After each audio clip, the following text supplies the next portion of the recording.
So 11 September quite a challenging day as usual. Market में जो भी एविडेंसेस अवेलेबल हैं वो सेंटिमेंट नेक्स्ट डे कंटिन्यू नहीं हो रहा है। पिछले कई दिनों से ये ऑब्जर्वेशन है जो मैं आपको शेयर करता हूँ। हम एनालिसिस भी करेंगे और कल के पॉसिबल अपॉर्चुनिटी को समझेंगे, बट उससे पहले मैं एक इंपॉर्टेंट ऑब्जर्वेशन आपको बताता हूँ, या मेरे ट्रेड्स जो रिसेंटली पूरी बुरी तरीके से फेल हो रहे हैं after coming into a good profit, ये फेल हो रहे हैं because I was planning to take some positional trade, experiment with it और utilise some potential move that I was expecting, but ऐसा कुछ भी नहीं हो रहा है।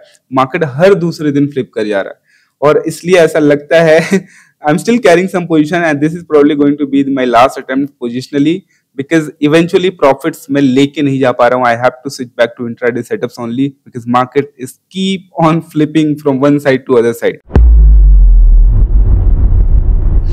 अब यहाँ पे देखेंगे तो मैंने यहाँ पे पुट का ट्रेड एग्जीक्यूट किया था right at the top. It was in pretty good profit, but that profit eventually wiped out on the next day. Again, I carried some position here for the downside that went into good profit. Eventually, that reverted. And then again, I executed some put trades here positionally. That also went into some good profit, but that also reverted completely. And again, after seeing such distribution behavior, I carried some position in puts. And today, I have to go out with a loss of 32,000 rupees. सो जो भी move market में आ रहे हैं इस समय वो purely intraday basis पे ही close करना इज गुड. बट आज के दिन बात करें तो आज के दिन ये क्लीन मूव हमने पकड़ा जरूर है, but it didn't result into the kind of expected profit, the profit that I was expecting. And still this is a quite good sign of strength. वो कैसे है वो हम अभी थोड़ी देर में बात करते हैं. But yeah that's the thing, I had to take a loss of approximately 32,000 today. And आज के दिन एक इंपॉर्टेंट बिहेवियर जरूर है सीखने के लायक जो मैं आपको अभी समझाता हूँ. सो कल हमने बात करी थी कि there is a potential trap here, और इसलिए जब तक ये इनवैलिडेट नहीं हो जाता we should not be looking for a long trade.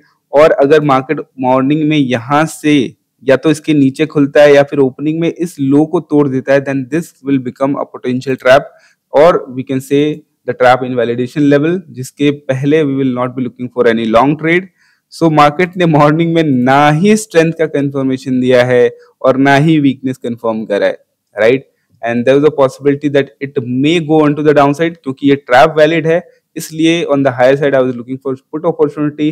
जो पोजीशंस मैंने कैरी करे थे उसमें मैंने और पोजीशंस ऐड करे, बट इवेंचुअली जब ये कंटिन्यूअसली मूव करा और इस मूव के बाद जो सपोर्ट फॉर्मेशन हुआ, it was not supposed to happen if it had to go on to the down side. क्योंकि अगर मार्केट में ट्रैप वैलिड है तो इतना टाइम लगता नहीं है मार्केट को डाउन साइड मोमेंटम करने में. जैसे यहाँ पे देखा जाए तो यहाँ पे ऑलरेडी एक ट्रैप वैलिड था, तो अगर ये वैलिड रह जाता है ओपनिंग में तो you should not take time to create momentum on the next day. और इसलिए इस पॉइंट के बाद से ही बहुत डाउट आने लग गया जब ये सपोर्ट होल्ड करने लग गया, राइट. अब जब ये सपोर्ट होल्ड कर गया, there is a very particular setup मैं आपको समझा रहा हूं अभी. मैं आपको एक रेफरेंस एग्जांपल भी इसका दिखाऊंगा. So when market goes on to the higher side, अब देखो ये जो सिनेरियो है ना, this could have resulted into very big buying अगर मार्केट में सेम सिचुएशन बहुत बड़े गैप डाउन के बाद आता है. वो सारी बात हम कभी और बताएंगे, बट फिलहाल ये समझ लीजिए आप कि अगर मार्केट में स्ट्रॉन्ग बाइंग मूव आया है और मार्केट में जब सेलिंग शुरू होता है और वो कंटिन्यूअसली सेल होने लग जाता है, तो या तो इसको तुरंत तोड़ के निकल जाना चाहिए नीचे, और अगर ये कंटिन्यूअस सेलिंग में it completes it's 3 selling waves, उसके बाद भी डे लो टेस्ट नहीं कर पाता है, दैट इज क्वाइट डाउटफुल कि वो और बहुत ज्यादा नीचे जाएगा. और ये सपोर्ट सस्टेन करने के बाद जो भी मार्केट ने रेजिस्टेंस बनाया है, उस रेजिस्टेंस को मार्केट ने टेस्ट करने के बाद जो नियरेस्ट सपोर्ट बना है उसका मोमेंटम ब्रेकडाउन किया है मार्केट ने, राइट. जब ये ब्रेकडाउन आया है तभी मुझे ये लगने लग गया कि now this is not moving on to the down side. अगर यहाँ से सही सेटअप बाइंग साइड का बन गया तो this is where I actually exited all my put positions, और यहाँ पे मैंने थोड़े कॉल पोजिशंस ले लिए सेंसेक्स में. दैट मूव्ड प्रीटी वेल, और थोड़ा बहुत लॉसेस मैंने अपने रिड्यूस करे और थोड़े पोजीशंस मैंने होल्ड करे थे, थोड़े से ऐड भी करे, that it may result into good momentum, but eventually वो नहीं हुआ. And towards the end market ने क्या किया है, इस हाई को टेस्ट करके इस ट्रैप को ऑलरेडी इनवैलिडेट कर दिया है. इसका मतलब this is a sign of strength in the market for tomorrow, क्योंकि अगर मार्केट में नीचे की तरफ ही पुश होना था, तो एक तो ये बिहेवियर सही नहीं था नीचे के लिए, उसके अलावा मार्केट ने हाई को टेस्ट कर लिया है, ट्रैप इनवैलिडेट कर दिया है, that is a sign of strength and that was the reason I carried some call position on this particular day, क्योंकि यहाँ पे हमने इस पॉइंट को कंसिडर करते हुए एक ट्रैप फॉर्मेशन देखा था और मार्केट ने इस दिन भी क्या किया था, सेकेंड हाफ में इस ट्रैप को इनवैलिडेट करके इसी एरिया में क्लोज करा था और हमें एक बड़ा गैप अप यहाँ पे देखने को मिला था, right. That was the reason I carried call position here, जिसमें हमने अप्रोक्सीमेटली 60,000 का प्रॉफिट देखा था, but again it is not holding the previous sentiment और वो पूरा सेंटिमेंट यहाँ पे चेंज होता हुआ नजर आया और इवेंचुअली मुझे 10,000 12,000 प्रॉफिट बुक करके वहां पे जाना पड़ा।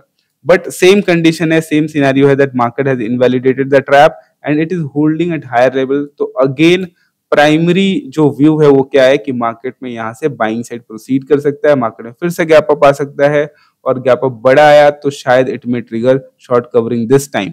बट अगर शॉर्ट कवरिंग ट्रिगर करना है तो इस बार इसको मेजर टाइम फ्रेम का ट्रैप इनवैलिडेट करना पड़ेगा विच इज दिस लेवल। तो अगर मार्केट में किसी वजह से क्या होगा नहीं होगा क्यों होगा ये सब बातों का कोई मतलब नहीं है, बट किसी वजह से अगर 150 पॉइंट्स का गैप अप यहाँ पे आ जाता है that might trigger a short covering और जो उससे पहले हमने कई बार बात करी है that it may go to this resistance area and can further proceed to fill this gap. With this expectation, I have some position that I am not showing you, but ये थोड़ा गड़बड़ हो सकता है कब, अगर मार्केट में gap down आ जाए और फिर से वीकनेस का कंफर्मेशन आ जाए। जैसा मैं आपको बताया था, मैं अभी आपको एक सेटअप बताऊंगा and this is a particular setup when market shows some sign of strength और it complete its selling behaviour and starts to move on to the buying side. इसका रेफरेंस एग्जांपल मैं आपको अभी दे देता हूं, यहीं पे अवेलेबल है। अगर आप टेलीग्राम पे हैं तो आपको ये सेटअप ऑलरेडी पता होगा, क्योंकि जब ये मूव आया था तब मैंने इससे रिलेटेड एक पॉइंट शेयर किया था। अगर आपको याद होगा तो आप मुझे बताना। इस दिन भी हमने एक ट्रैप आइडेंटिफाई करा था और ये कंडीशन डिफाइन किया था कि if the market has to move higher it has to invalidate this level first. once it is invalidated we should look for a long opportunity from the lower level और lower level में अगर day लो के नीचे से आता है that is when the momentum is very strong। But अगर वो उतना मोमेंटम नीचे की तरफ नहीं करता, उससे पहले ही सपोर्ट क्रिएट करता है, तो अगेन जस्ट लाइक टुडे क्या हुआ है यहाँ पे, एक तो ट्रैप इनवैलिडेट हो गया, that's a sign of strength. तो अगर बाइंग साइड का ट्रेड बनना है तो कैसे बनेगा कि मार्केट इस सेलिंग के अगेंस्ट में जो सपोर्ट क्रिएट किया है उसको सस्टेन करा है, उसके बाद जो रेजिस्टेंस क्रिएट किया है मार्केट ने उस रेजिस्टेंस को टेस्ट किया है। बहुत ध्यान से सुनना आप, मार्केट ने उस रेजिस्टेंस को, यहाँ से एक लोअर लो का फॉर्मेशन हुआ है या साइडवेज मार्केट गया है, इसको टेस्ट करने के बाद ये छोटा सा जो लोकल रेंज बना है यहाँ पे मार्केट ने इसके नीचे एक मोमेंटम ब्रेकडाउन दिया है, राइट। अब दिस इज द पॉइंट, इधर इट शुड कंटिन्यू और it should simply fell from here, right. और पहले मार्केट में अगर स्ट्रेंथ का कंफर्मेशन है तो possibility for failure will be higher और इसलिए इस पॉइंट से एक लॉन्ग साइड का ट्रेड एग्जीक्यूट किया जा सकता है बहुत इजीली। बट यहाँ पे एंट्री सेटअप सही से फॉर्म नहीं हुआ है, इसलिए लॉजिकली यहाँ पे स्टॉप लॉस डिफाइन कर पाना मुश्किल है। बट अगर ये ट्रैप कंफर्म हो जाता है then we can look for a continuation trade because once the trap is created the breakout generally do not fail, it generally gives you a continuation momentum after breakout। और इसलिए यहाँ पे देखेंगे when the market started to reduce its momentum while moving forward there was a candle which broke the previous candle's low and then again proceeded further। So now here you have a condition of failure, so you can execute a long trade here with the stop loss either this candle's low or this candle's low and can trust the breakout because there is a liquidity sweep, so breakout will not fail, it will result into a quite good momentum onto the upside। So this is exactly what has happened today, a slightly different variation but long side का trade execute करने का logic आज का यही था कि why I close all my position onto the put side, not sitting in hope, because after this behavior it was quite clear कि अब यहाँ से अगर bullish setup बनता है तो it is not going any further downside, there is no point of holding the position in hope, so I exited all the position and reverted my positions right here।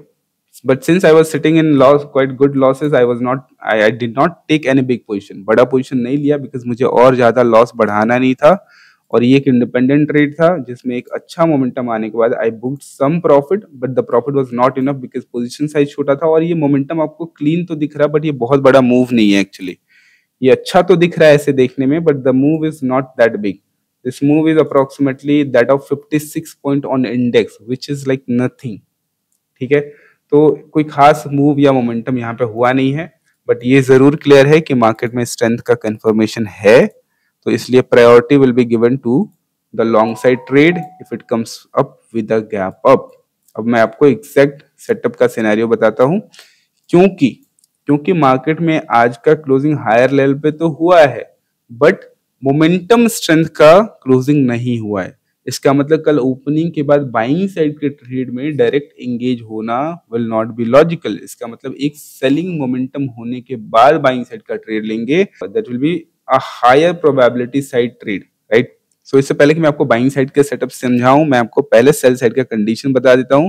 Today we have identified a trap here, it's a local trap considering this breakdown failure. So for tomorrow, if you're looking for a short trade, first of all, we will have to wait for this level to get invalidated, which means the price once has to touch this area, right? That is only when we'll say this trap is invalidated now. So the intention might be onto the selling side, but since the price is closed at higher level, you should look for a short trade from higher level only. क्योंकि पहले अगर market ने opening के साथ इसको test कर लिया, तो उसके बाद कोई ना कोई स्ट्रॉन्ग मोमेंटम मूव जब आ जाएगा, उसके बाद सेलिंग शुरू होगा, तभी वहां पे सेल साइड पार्टिसिपेट करना चाहिए। That is when it will be rewarding. तो first of all it has to invalidate this level so that we can see the possibility for the down side. जब तक ये नहीं हो रहा है, the possibility for the down side will not appear. और उसके अलावा क्या हो सकता है? उसके अलावा हो सकता है गैप डाउन ही हो जाए यहाँ पे, राइट। तो गैप डाउन होके अगर मार्केट बाइंग साइड जाएगा, ये इनवैलिडेट ऑलरेडी कर चुका है, तो कोशिश ये करेंगे कि मार्केट में एक बाइंग के अगेंस्ट में सेलिंग आ जाने देंगे। उस सेलिंग के बाद जब सपोर्ट क्रिएशन के साथ बाइंग साइड मोमेंटम हो रहा होगा, उसमें जब रिजेक्शन होके होल्ड करके जाएगा, तो वहां पे एक सेल साइड का ट्रेड बन सकता है। But all the sell side possibility will only open once it breaks this low with the gap down और आफ्टर ओपनिंग साइडवेज। उससे पहले सेल साइड की पॉसिबिलिटी एक्सप्लोर ही नहीं करना है। Just like today it did not invalidated the long side, so opening में directly long side घुसना विल बी वेरी रिस्की। कोई नया स्ट्रक्चर डेवलप होता है, उसके बाद ही हम प्लान कर सकते हैं कि okay now the selling is over, now it's not going down side, that is only when we should plan for a long trade. अब यहाँ पे लॉन्ग साइड का पॉसिबिलिटी अगर मैं बात करूं, तो यहाँ पे क्लोजिंग जो हुई है वो बहुत स्ट्रॉन्ग मोमेंटम के साथ नहीं हुई, even though it is a sign of strength. But intraday trade setup के लिए you will have to wait for a selling momentum, क्योंकि स्ट्रेंथ का कंफर्मेशन नहीं है। मार्केट में अगर सेलिंग आता है तो भी सपोर्ट बनने के बाद एक और सेलिंग आना जरूरी है before looking for a upside trade. तो अब हम लॉन्ग साइड के केसेस की बात करें। लॉन्ग साइड की केसेस के चांसेस ज्यादा है बिकॉज मार्केट में स्ट्रेंथ का बिहेवियर है, इसलिए ऐसे केसेस में दो पॉसिबल सेटअप है जो हाई प्रोबेबिलिटी सेटअप है, बाकी तो मार्केट में किसी भी तरीके से कुछ भी हो सकता है। सो अगर मार्केट में किसी तरीके से बड़ा गैप अप आ जाता है, इसके ऊपर सस्टेन करता है, तो फिर तो शॉर्ट कवरिंग की पॉसिबिलिटी बन जाएगी कि अगर मार्केट इसके ऊपर खुल गया और थोड़ा सस्टेन करने के बाद होल्ड करके निकला, तो फिर वो शॉर्ट कवरिंग ट्रिगर कर देगा। बट अगर वहां पे ओपन नहीं हुआ तो क्या? तो उस केस में दो पॉसिबिलिटी अपसाइड की बन सकती है। पहला केस ये है कि या तो मार्केट ओपनिंग के साथ ही सपोर्ट लेके थोड़ा साइडवेज हो जाए पहले, या फिर मार्केट पहले नीचे की तरफ प्रोसीड करे, उसके बाद एक छोटा सा सपोर्ट बनाए। पहला क्या कि मार्केट एक सपोर्ट एक्टिविटी ले, साइडवेज होके एक मोमेंटम ब्रेकडाउन करे और वो फेल कर दे, या फिर मार्केट नीचे गिर के कहीं से लोकल सपोर्ट बनाया, उसको ब्रेकडाउन करके फेल कर दे। तो फ्रेश ट्रैप अगर आइडेंटिफाई होता है कोई सपोर्ट फॉर्मेशन के बाद, तो उसके लोअर हाई बनने के बाद आप कंटिन्यूएशन में एक अच्छा ट्रेड प्लान कर सकते हो। अगर डायरेक्ट एंटर करना है, बहुत कन्विक्शन है, तो एक मोमेंटम कैंडल ब्रेकडाउन के बाद अगर एक वीक फॉलो थ्रू कैंडल मिलता है तो उसके ऊपर एंटर किया जा सकता है। कंफर्मेशन एंट्री वो नहीं होगा, तो कंफर्मेशन के लिए you can wait for the trap to be formed completely and then you can wait for any kind of lower high and you can trust the breakout because there is a breakdown failure. इस तरीके से इन दोनों cases में participate करा जा सकता है। तो ये सारी पॉसिबिलिटी नजर आ रही है and this is probably going to be my last positional trade at least for few weeks, because इतने सारे पोजिशनल ट्रेड कर करके प्रॉफिट आके उसको छोड़ दे रहा हूं मैं। That do not seems logical to me right now. और वैसे भी मार्केट थोड़ा सा अनसर्टेन होता जा रहा है, तो इंट्राडे पॉसिबिलिटीज पे ज्यादा फोकस रहेगा अब से। बस ये लास्ट पोजिशनल ट्रेड है, देखते हैं इसका आउटकम क्या होता है। नेक्स्ट वीक से या नेक्स्ट टू नेक्स्ट वीक से रेगुलरली मैं मोस्ट प्रोबेबली इंट्राडे पॉसिबिलिटीज को एक्सप्लोर करूंगा। और राइट, तो ये सारी बाइंग पॉसिबिलिटी थी। और जाते जाते मैं आपको बता दूं कि we are going to close the entries for the batch tomorrow.